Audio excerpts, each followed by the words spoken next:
అనుదిన నిత్యజీవపు మాటలు. దేవుని నామానికి మహిమ కలుగునుగాక. దేవుని వాక్యాన్ని చదువుకుందాము. ఒకని ప్రవర్తనను బట్టి వాని క్రియల ఫలము చొప్పున ప్రతీకారము చేయుటకు యెహోవా అను నేను హృదయమును పరిశోధించువాడను, అంతరింద్రియములను పరీక్షించువాడను. ఇర్మియా గ్రంథము 17వ అధ్యాయము 10వ వచనం. ఈ లోకములోని తీర్పులు కంటి చూపును బట్టి, విన్న దానిని బట్టి ఉంటాయి.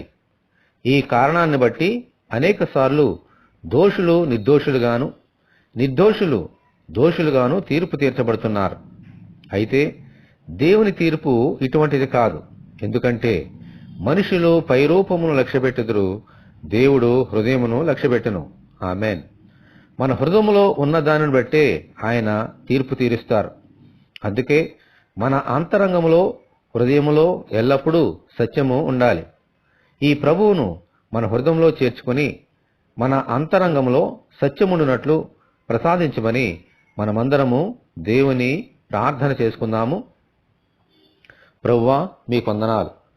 మా పైరూపాన్ని లక్ష్యపెట్టే దేవుడవు కాదు నాయనా.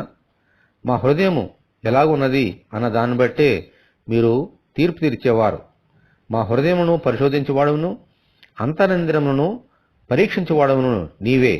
కాబట్టి అనుదినము మా అంతరంగము పరిశుద్ధముగాను పవిత్రముగాను ఉండినట్లుగా మీ కృప మాకు అనుగ్రహించండి. అందుకే మా అంతరంగంలో, మా హృదయంలో ఎల్లప్పుడూ సత్యము అనగా మా ప్రభువును, మా రక్షకుడైన యేసుక్రీస్తును పెట్టుకొని ఈ లోకంలో జీవించే భాగ్యము మాకు అనుగ్రహించండి.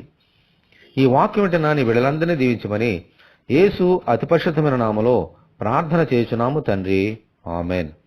దేవుని కృప మనకందరికీ సమృద్ధిగా నుండునుగాక. ఆమేన్. పరిశుద్ధ దేవుని మందిరం.